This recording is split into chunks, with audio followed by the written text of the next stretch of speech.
2 নং প্রশ্নের বলা আছে নিচের রাশিগুলোর পরম মান নির্ণয় করো। পরম মান নির্ণয় করতে বলছে। যেহেতু তোমরা ছোট মানুষ, ষষ্ঠ শ্রেণীতে পড়ো, এখানে পরম মান নিয়ে বিস্তারিত আলোচনার প্রয়োজন নেই। এখানে সহজে বোঝার জন্য যা যা বলার দরকার আমি বলে দেব। 2-এর 1 নম্বরে বলা আছে 8, এটার পরম মান। তাহলে আমরা লিখবো 8-এর পরম মান, যেহেতু 8 লেখা আছে 8-এর পরম মান। 8 কিন্তু প্লাস অবস্থায় রয়েছে, 8-এর আগে কোনো চিহ্ন নেই, মানে 8 প্লাস মানে যোগ অবস্থায় আছে। তাহলে লিখবো সমান চিহ্ন দিয়ে এই যে দুইটা দাগ দিব, এই যে দুইটা দাগ দেখতে পাচ্ছি, এটা পরম মান চিহ্ন, আমরা পরম মান দেব, যেটা বলে লম্বা দাগ দেব।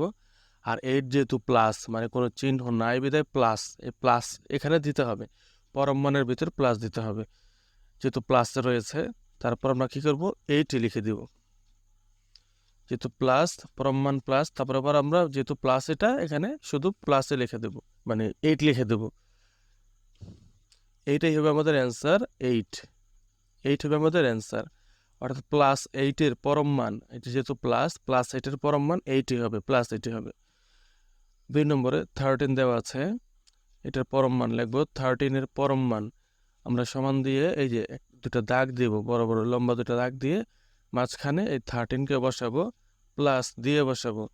এবার কি হবে, এই প্লাসই হবে, মানে 13ই হবে, এখানে চিহ্নটা মানে প্লাস চিহ্নটা দেওয়ার প্রয়োজন নেই, অ্যান্সার হবে 13।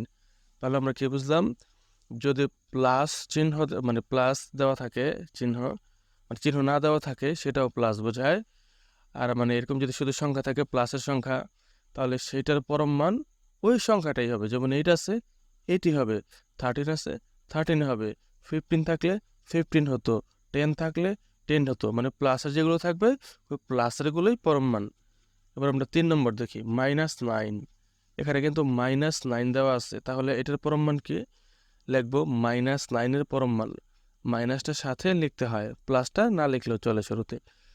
তারপর যেহেতু -9-এর পরম মান চেয়েছে, -9-এর পরম মান, এখন এই পরম মানের ভিতরে যে দুইটা দাগ, এটার ভিতরে -9 ঠিকই লিখবো, কিন্তু সমানের পরে শুধু 9 লিখবো, সমানের পরে শুধু 9, মানে এই মাইনাসটা এখানে থাকবে না, +9 হয়ে যাবে।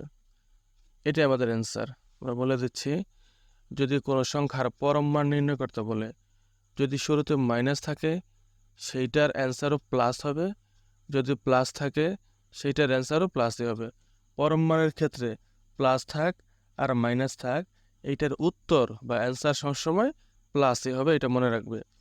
এখানে বলছে -m, এটার পরম মান নির্ণয় করতে 4 নম্বরে আমরা লিখবো -m এর পরম মান সমান, এই পরম মানে যে যেটা দাগ এটা পরম মান চিহ্ন, এই পরম মানের ভিতরে আমরা -m বসাবো, তারপর সমান লিখবো +m।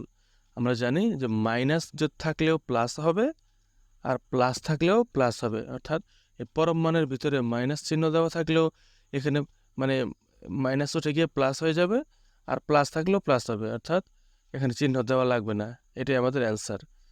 মাইনাস থাকলে এখানে মাইনাস উঠে যাবে, এখানে মাইনাস থাকলে মাইনাস উঠে যাবে, আর প্লাস থাকলে তো প্লাস মানে উঠে যাবেই, এখানে কোনো চিহ্ন থাকবে না, এটার দ্বারা প্লাস বোঝায়।